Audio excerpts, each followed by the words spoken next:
Karena penampilannya yang unik, gadis itu sering dianggap sebagai cantik tapi bodoh. Saat ia datang ke toko barang mewah untuk membeli pakaian, para pegawai toko yang melihatnya diam-diam mencopot label diskon, berniat menipunya agar membayar dengan harga tinggi. Namun, gadis itu hanya perlu melihat sekilas model pakaian tersebut untuk langsung menyadari trik licik yang sedang dimainkan oleh pegawai toko. Melihat gadis itu yang serba tahu, pegawai toko hanya bisa tersenyum kaku dan pergi. Meskipun gadis itu sangat ahli dalam dunia fashion, namun dalam urusan cinta ia sangat kekanak-kanakan, seperti seekor kucing yang dimabuk asmara. Cinta selalu membuatnya kehilangan akal sehat. Malam itu, ia dengan penuh harapan bertemu dengan pacarnya yang telah dipacarinya selama 6 tahun. Ia sangat menantikan momen-momen romantis ketika sang kekasih yang baru saja diterima di Harvard akan melamarnya. That's why I think it's time for us. Elle. I think we should do. break up.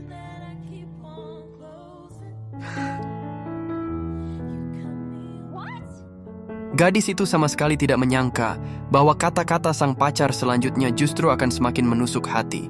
If I'm gonna be a senator, well, I need to marry a Jackie, not a Marilyn. So you're breaking up with me because I'm too blonde? Setelah mendengar jawaban dari pacarnya, gadis bernama Ellie merasa sangat sedih dan pergi dengan hati hancur tanpa menoleh ke belakang. Setelah itu, ia mengurung diri di asramanya selama 1 minggu penuh. Meskipun ia telah ditinggalkan secara sepihak oleh pacarnya, namun di dalam hati ia masih sulit melepaskan hubungan itu. Justru karena perasaan itu, saat ia melihat di majalah bahwa kakak dari mantan pacarnya menikah dengan seorang mahasiswi hukum, ia pun mendapatkan ide yang sangat cemerlang. A law student. Harvard Law School? Setelah mendengar cita-cita Ellie, sang guru dengan jujur memberitahunya bahwa persyaratan untuk masuk ke universitas top sangatlah tinggi. Tidak hanya harus menyertakan esai pendaftaran dan surat rekomendasi dari guru, tetapi juga harus meraih nilai nyaris sempurna, yaitu 170 poin dalam ujian masuk ke sana. Namun, Ellie sudah sangat siap menghadapi semua itu. Trust me, I can handle anything. Dalam beberapa hari berikutnya, Ellie membeli banyak buku pelajaran dan sering belajar hingga larut malam. Ia merasa sangat lelah secara mental. Setiap kali melihat orang lain mengadakan pesta di luar jendela, ia pun sempat tergoda untuk keluar dan ikut bergabung. Untungnya, Ellie ditemani oleh sahabat-sahabatnya yang selalu mendukung. Mereka tidak menertawakan keputusannya untuk mengejar mantan, malah membantu menyelesaikan banyak kesulitan belajarnya. Dengan dukungan dan kebersamaan para sahabat, Ellie pun menjadi semakin fokus dan tekun. Apalagi, ia memang sudah merupakan siswa unggulan di jurusan fashion di sekolah bergengsi, jadi mencurahkan seluruh tenaga untuk persiapan ujian bukanlah hal yang terlalu sulit baginya. Segala kepahitan dan kesedihan yang pernah ia alami di masa lalu, pada saat ini semuanya berubah menjadi rasa haru dan kegembiraan yang tak terbendung. Kebetulan saat itu juga ia tepat berada di momen ketika Harvard sedang gencar mendorong program penerimaan yang lebih beragam dan inklusif. Dan begitulah, Ellie berhasil melangkahkan kaki ke kampus Harvard yang penuh wibawa dan impian.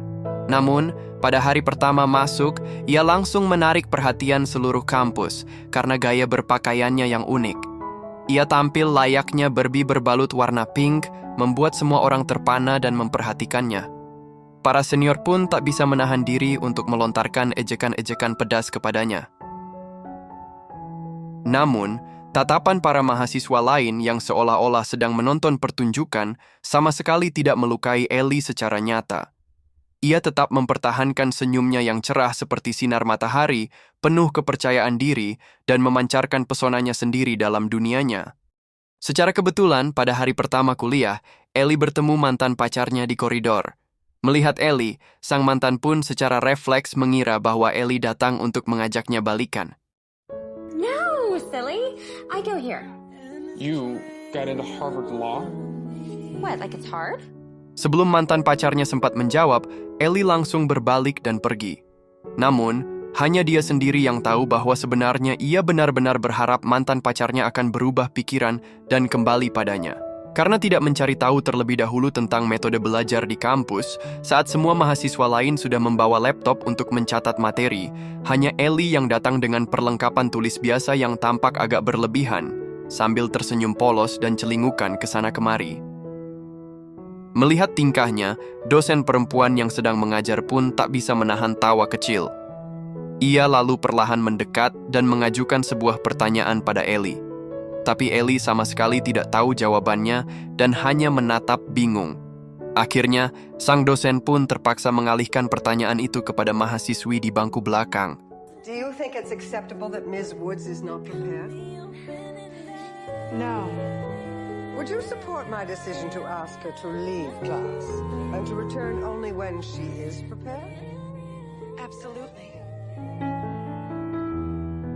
Di bawah tatapan seluruh teman sekelas, Ellie merasa sangat tidak nyaman. Hatinya dipenuhi rasa malu dan kesedihan yang tertahan. Ia pun hanya bisa melangkah cepat keluar dari kelas dan meluapkan kekesalannya di bangku panjang di luar gedung perkuliahan. Namun, tepat saat itu, mantan pacarnya kembali muncul di hadapannya. Melihat satu-satunya orang yang ia kenal, awan gelap di hati Ellie seakan tersapu oleh angin semilir musim semi. Dengan penuh kegembiraan, ia segera melangkah cepat mendekatinya. Namun tiba-tiba, mahasiswi yang tadi duduk di bangku belakang muncul di sisi mantan pacarnya. Do you know her? She's, I'm his fiance. Barulah saat itu Ellie tersadar, mengapa mahasiswi itu sejak awal bersikap penuh permusuhan padanya. Ternyata ia sudah tahu tentang masa lalu Ellie dengan mantan pacarnya. Saat melihat gadis itu dengan bangga memamerkan cincin berlian di jarinya, di mana cincin itu yang seharusnya menjadi milik Ellie, dan seketika rasa sakit yang menusuk dan membuncah melanda hatinya.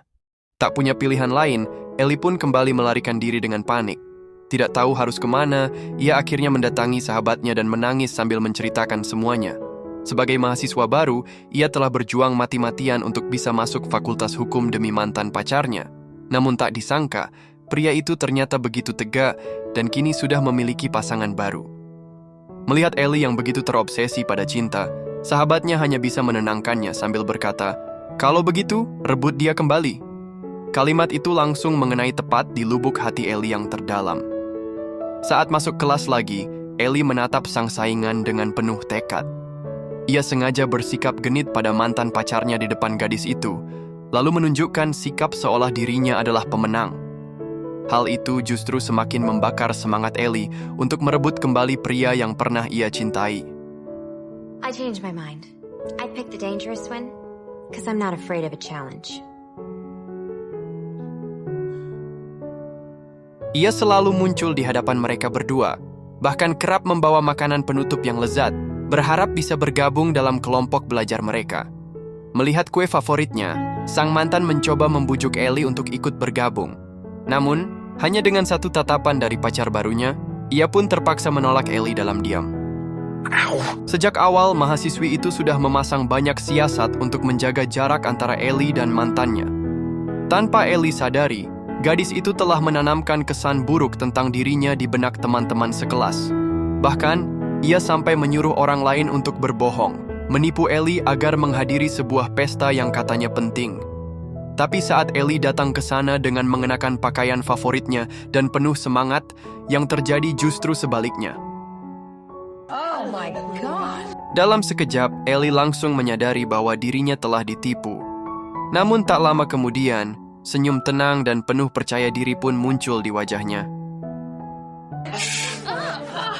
Thanks for inviting me, girls. This party is super fun. Menghadapi serangan balik dari Ellie, mahasiswi itu justru menjadi sedikit malu dan tak tahu harus berbuat apa. Sementara itu, Ellie tak peduli dengan pandangan orang-orang di sekitarnya, karena ia selalu tahu dengan jelas apa yang diinginkannya. Untuk bisa lebih dekat dengan mantan pacarnya, Ellie mencoba memulai obrolan tentang kebingungannya menghadapi program magang yang akan dijalani tahun depan. Namun, ia sama sekali tak menyangka bahwa mantan pacarnya akan memberikan tanggapan seperti itu.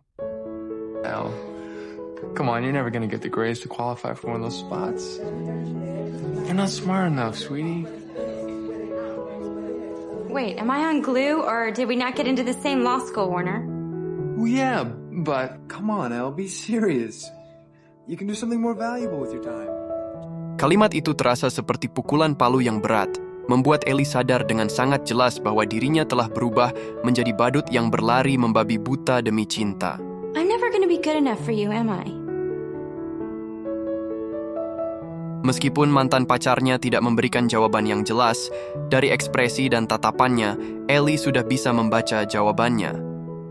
Ia pun akhirnya benar-benar mengerti bahwa alasan mereka putus bukan karena sekolah atau orang ketiga, melainkan karena dirinya sendiri yang dianggap tak sebanding dengan aura superioritas sang mantan.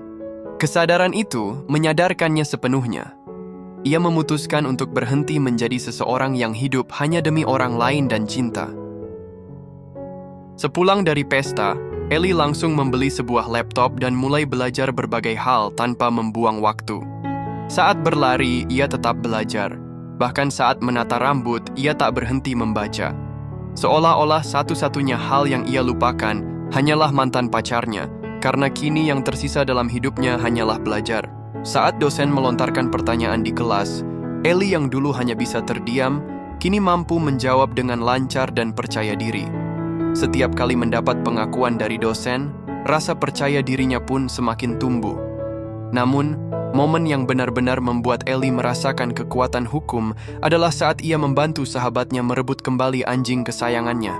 Sahabatnya telah bercerai dari suaminya, tapi sang mantan suami justru menolak mengembalikan anjing mereka.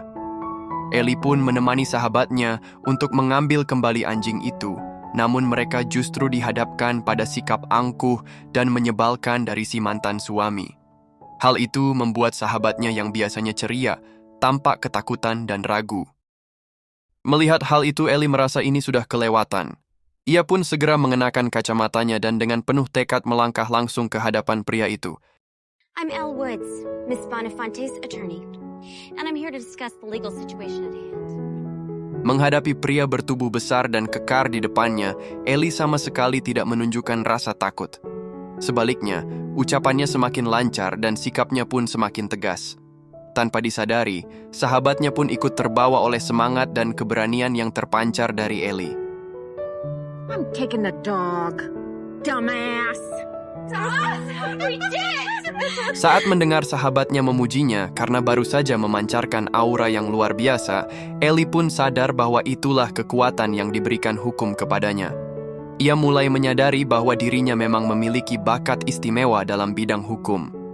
Ketika mantan pacarnya menjawab pertanyaan sesuai dengan panduan dan kerangka yang ada, Ellie merasa sedikit gugup, namun tetap dengan yakin mengangkat tangannya untuk menyampaikan sanggahan. Apa yang ia lakukan bukan untuk mempermalukan mantan pacarnya, melainkan karena ia benar-benar memiliki pendekatan dan pemikiran yang lebih baik dalam menanggapi masalah tersebut. I believe you've just won your case. Perubahan cara berpikir Ellie dalam menyampaikan argumen benar-benar mengejutkan, tidak hanya membuat teman-teman sekelasnya terkesima, tetapi juga membuat sang dosen terkesan dan mengingat bakat luar biasanya. Karena itu, setelah kelas berakhir, dosen pun mendorong Ellie untuk melamar posisi magang di kampus, yang merupakan kesempatan kerja paling didambakan oleh semua mahasiswa di Fakultas Hukum. Oh, and it's scented. I think it gives it a little something extra, don't you think? Meskipun Ellie telah mengalami perubahan besar dan tumbuh menjadi pribadi yang berbeda, ia tetaplah gadis polos dan manis seperti dulu. Namun, yang membedakannya dari dirinya yang dulu adalah bahwa resumenya yang berwarna pink kini telah memiliki nilai dan bobot yang luar biasa. Tak lama kemudian, pihak kampus mengumumkan hasil seleksi untuk posisi magang tersebut. Dari daftar yang hanya berisi 4 nama Ellie pun tercantum dengan jelas di antara mereka.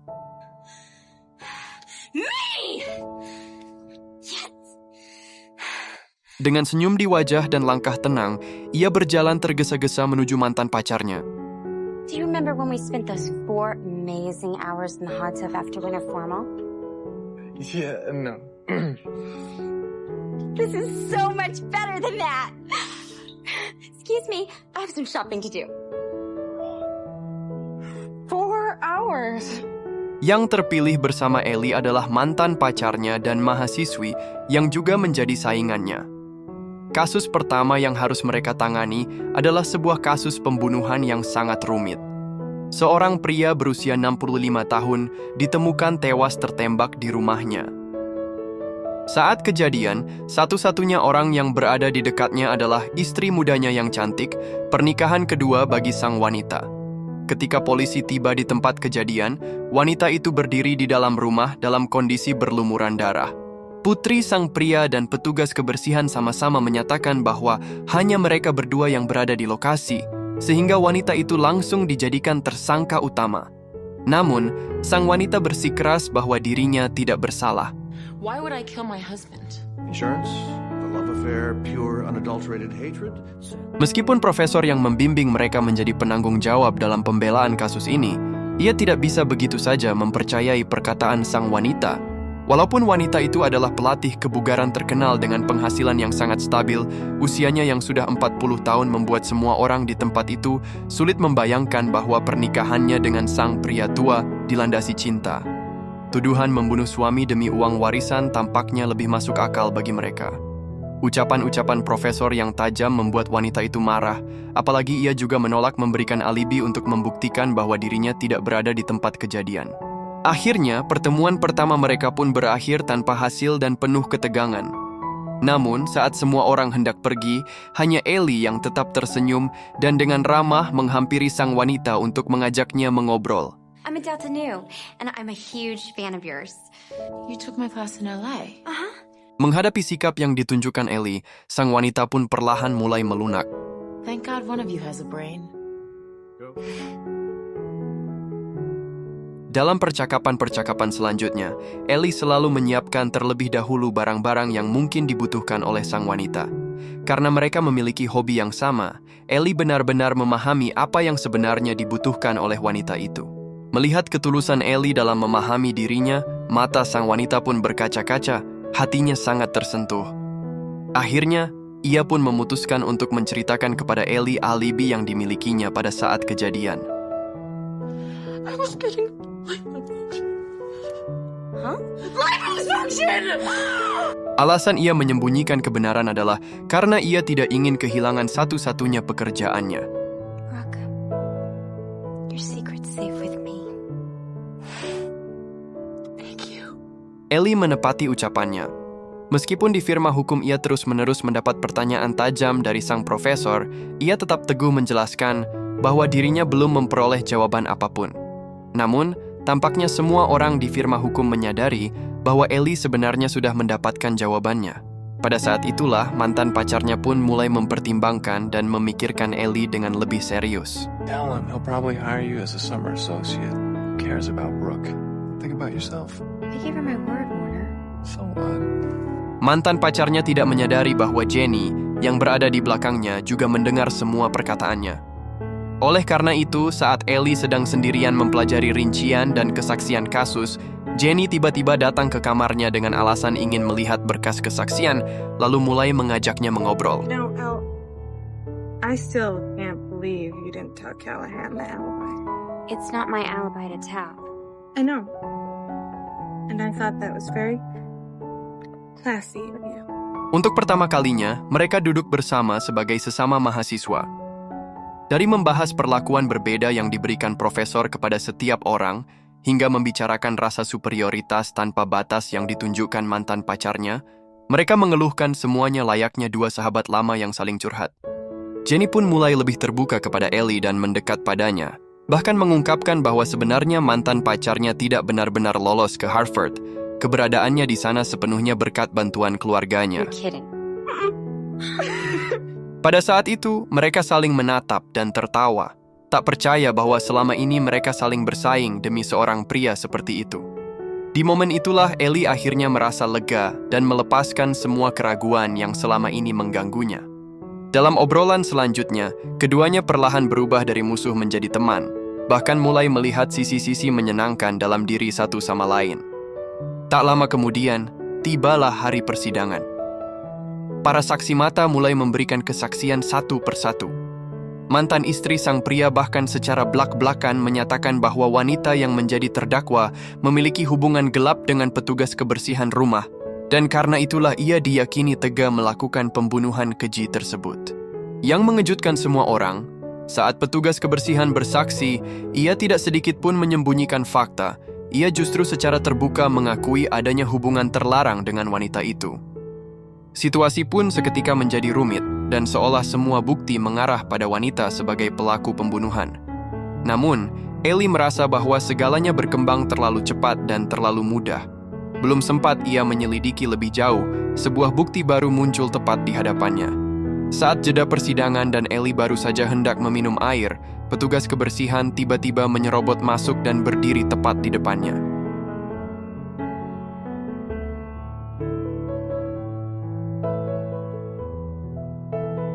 Don't stomp your little last season Prada shoes at me, honey. For last season. He's gay. Enrique is gay. What? Gay men know designers. Straight men don't. Namun, tak peduli seberapa keras usaha Ellie untuk menjelaskan, sang profesor tetap tidak pernah memandangnya dengan serius. While I appreciate your masterful legal theory, I have a murder trial to attend to. Ia sama sekali tidak peduli pada hal-hal kecil yang dianggap tidak relevan dengan kasus, dan bahkan meremehkan dugaan Ellie yang menurutnya terlalu mengada-ada hanya karena sedikit paham soal mode. Profesor itu hanya sekadar menanyakan beberapa pertanyaan sepele kepada petugas kebersihan, lalu bersiap mengakhiri semuanya dan pergi begitu saja. Namun, tepat pada saat itu, seorang senior yang sejak awal selalu mengagumi Ellie tiba-tiba angkat bicara dan memutuskan untuk mempercayai temuan Ellie yang baru saja ia ungkapkan. Did you ever take Mrs. Wyndham on a date? Yes. Where? In a restaurant in Concord where no one could recognize us. And how long have you been sleeping with Mrs. Wyndham? 3 months. And your boyfriend's name is? Chuck. Right. Silence! Pardon me. Yes, Mr. Salvatore. I was confused. You see, I thought you said friend. Chuck is just a friend. Oh, okay. You bitch! Talk away! Silence in my court. Sit down, Mr. Salvatore. Dalam sekejap, kasus tersebut mengalami pembalikan yang tak terduga. Dengan bantuan seniornya, Carl, Ellie berhasil memenangkan kasus pertamanya dalam karier hukumnya, sebuah pencapaian besar. Namun, belum sempat ia benar-benar menikmati kegembiraannya, sang profesor memanggilnya ke kantor untuk membicarakan sesuatu. Ellie merasa yakin bahwa profesor ingin memuji ketelitiannya dan mungkin juga meminta maaf karena telah meremehkannya sebelumnya. Dan benar saja, profesor memberinya banyak pujian. Namun, saat hendak meminta maaf, profesor perlahan mendekat dan mulai menanyakan rencana masa depannya, bahkan menanyakan apakah Ellie bersedia untuk terus bekerja di sana. Ellie yang polos mengira semua itu adalah pengakuan tulus terhadap bakatnya. Tapi tanpa diduga, di detik berikutnya, tangan profesor perlahan bertumpu di atas pahanya. Are you hitting on me? You're a beautiful girl. Melihat reaksi Ellie yang penuh keterkejutan, sang profesor pun tak lagi bersandiwara. Ternyata, alasan sebenarnya ia memilih Ellie sebagai peserta magang bukan karena bakat atau prestasinya, melainkan semata-mata karena penampilan fisiknya. Ia bahkan dengan terang-terangan mengatakan bahwa jika Ellie tidak mau menuruti kemauannya, maka masa depannya akan dipenuhi ketidakpastian dan rintangan. Pandangan hidup Ellie seakan runtuh seketika. Hatinya dipenuhi rasa kecewa dan sedih yang mendalam. Ia seperti melarikan diri, tergesa-gesa meninggalkan firma hukum itu. Yang tersisa dalam hatinya hanyalah keputusasaan dan kemarahan yang sulit dibendung. Ternyata, dari awal hingga akhir, di mata orang lain, dirinya tetap hanya dianggap sebagai fase cantik belaka, tak lebih dari hiasan. Ellie benar-benar tak mengerti untuk apa ia selama ini begitu gigih berjuang, mengapa ia harus terus bertahan di tengah perlakuan yang tidak adil. Ia pun memutuskan untuk benar-benar melepaskan impiannya, menjadi pengacara dan berencana meninggalkan tempat itu selamanya. Sebelum pergi, ia menemui sahabatnya untuk mengucapkan salam perpisahan dengan penuh kesungguhan. No one's ever gonna take me seriously. People at law school don't, Warner doesn't. I don't even think my own parents take me seriously. It just felt like, for the first time, that someone expected me to do something more with my life than just become a Victoria's Secret model. But I was just kidding myself. Callahan never saw me as a lawyer. He just saw me as a piece of ass. Just like everybody else. Turns out I am a joke. No, you're not a joke. If you're going to let one stupid prick ruin your life,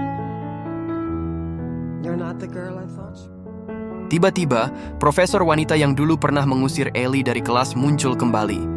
Hanya dengan satu tatapan, sang profesor memberikan Ellie kepercayaan diri dan kekuatan yang luar biasa. Di saat itulah Ellie seakan menemukan kembali arah hidup yang ingin ia kejar. Sebab profesor wanita itu, seorang diri, mampu berdiri di podium tertinggi di Fakultas Hukum. Dan itu sendiri sudah menjadi bukti terbaik. Daripada memilih menyerah dan tunduk pada para bajingan tak tahu malu itu, lebih baik ia berjuang keras, memanjat lebih tinggi, dan membungkam mereka dengan kemampuan sejatinya. Pada hari sidang tertutup yang penuh ketegangan, di hadapan semua orang, sang wanita tiba-tiba memecat profesornya, sebab ia sudah menemukan seorang pengacara yang jauh lebih bertanggung jawab. Who?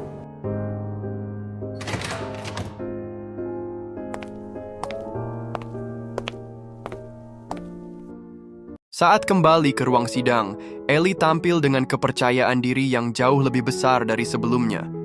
Ia mengenakan setelan berwarna pink kesayangannya, tak lagi berusaha menyembunyikan jati dirinya demi pandangan orang lain. Sebaliknya, ia kini tampak penuh semangat, cerah, dan berani.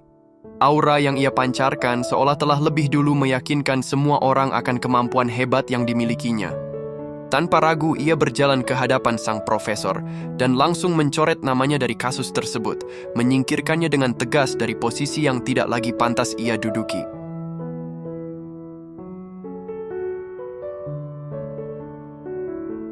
Saat ini, Ellie bukan lagi seorang diri. Ketulusan hatinya serta kegigihannya yang tak pernah padam telah menyinari sekelilingnya, menarik orang-orang untuk berdiri di sisinya. Anne, Carl, sahabat karib, dan saudari-saudari yang dulu membantunya melewati masa-masa sulit, semua hadir di ruang sidang, memberikan dukungan penuh untuk Ellie terus agar melangkah maju. Ketika Ellie mulai membela Anne di persidangan, saksi mata pertama yang dihadirkan adalah putri dari sang miliarder. Ia bersikukuh bahwa Anne adalah pelaku pembunuhan. Ia mengaku sedang mandi di kamarnya saat kejadian berlangsung, sehingga tidak mendengar langsung proses pembunuhan. Saat keluar, ia hanya melihat ibu tirinya berdiri di samping jenazah ayahnya, dan menurutnya, waktu yang ada sudah cukup untuk menyembunyikan senjata pembunuh. Menghadapi kesaksian yang tampak sangat tersusun rapi itu, Ellie sempat kebingungan dan hanya bisa melontarkan pertanyaan-pertanyaan yang sekilas terlihat tidak relevan dengan kasus. Melihat hal itu, sang profesor yang hadir pun tak bisa menahan diri untuk mengejek Ellie, menyebutnya kekanak-kanakan dan tak becus. What had you done earlier that day? I got up, got a latte, went to the gym, got a perm, came home. Where you got in the shower? Para hadirin di ruang sidang hanya merasa bahwa Ellie sedang mengoceh tanpa arah, seolah hanya mencari-cari topik agar terdengar masuk akal. Namun, mereka tidak menyadari bahwa Ellie sebenarnya telah menangkap celah penting dalam kesaksian lawan. Had you ever gotten a perm before? Yes. How many would you say? 2 a year since I was 12. Because isn't it the first cardinal rule of perm maintenance that you're forbidden to wet your hair for at least 24 hours after getting a perm, at the risk of deactivating the ammonium thioglycolate? Yes. And wouldn't somebody who's had, say, 30 perms before in their life be well aware of this rule? And if in fact you weren't washing your hair, as I suspect you weren't because your curls are still intact, wouldn't you have heard the gunshot? And if in fact you had heard the gunshot, Brooke Wyndham wouldn't have had time to hide the gun before you got downstairs, which would mean that you would have had to have found Mrs. Wyndham with a gun in her hand to make your story plausible. Isn't that right? She's my age. Did she tell you that? How would you feel if your father married someone who was your age? You, however, had time to hide the gun, didn't you, Chutney? After you shot your father. I didn't mean to shoot him. I thought it was you walking through the door. Order, order. Order. Oh my God. Oh my God. Oh my God. Berkat serangkaian pertanyaan tajam dari Ellie yang diajukan dengan penuh konsentrasi, ia tak hanya berhasil membersihkan nama Anne dari tuduhan sebagai pelaku, tetapi juga secara langsung mengungkap dalang sebenarnya di balik kasus tersebut. Kemenangan Ellie justru datang dari hal-hal kecil yang selama ini diremehkan oleh sang profesor sebagai detail tak penting. Pertarungan ini langsung melambungkan nama Ellie, dan warna merah muda yang sebelumnya dianggap mencolok dan konyol oleh banyak orang, kini justru menjadi sorotan dan simbol kekuatannya. I know you told your friend you're not okay, and Tell me what's wrong and why you never said you felt that way. Guess you're trying to stay strong and fake a smile until I look away. But I've known you too long, it hurts to watch your Kali ini, justru Ellie lah yang merasa muak padanya. Dan yang menanti di hadapan Ellie adalah masa depan yang cerah dan penuh cahaya. Setahun kemudian, Ellie berhasil menyelesaikan studinya di Fakultas Hukum dengan gemilang. Gadis yang dulu dianggap hanya sebagai si cantik yang bodoh, kini tampil memukau sebagai perwakilan lulusan Fakultas Hukum. Dengan pengalamannya sendiri, Ellie membuktikan bahwa penilaian buruk yang dangkal, pandangan sempit yang mencoba mendefinisikan seseorang hanya dari segelintir kata, tak akan pernah bisa menghentikan seseorang untuk terus berkembang. Saya berharap, semoga kamu menemukan apa yang dicintai oleh hatimu dan berjalan menuju arah yang diinginkan jiwamu. Sampai di sini penuturan dari alur cerita film ini. Dan nantikan kisah seru lainnya di episode berikutnya. Yeah, I'm about to fade away, cause every time I wake up I feel like it's Monday. Something's going wrong with all the chemicals up in my brain. All of a sudden I don't look at anything the same way. Gotta build up of my thoughts sitting in an ashtray. I'm sorry that I'm so inconvenient, okay. Just let me be me and I'll stay out of your way. I can see the way you look at me, I'm such a disgrace. I never really asked to be brought into this place. You wanna love me? Well then baby, I have a taste. All the highs and the lows, no, you'll never be the same. I don't really wanna hurt you, but I can't control the pain. If you're sticking by my side, maybe we could be okay. Okay, maybe you could be the change I need today. I promise that I've never felt this way. I really hope that you will choose to stay through all the pain. I know you told your friend you're not okay. And tell me what's wrong and why you never said you felt that way. Guess you're trying to stay strong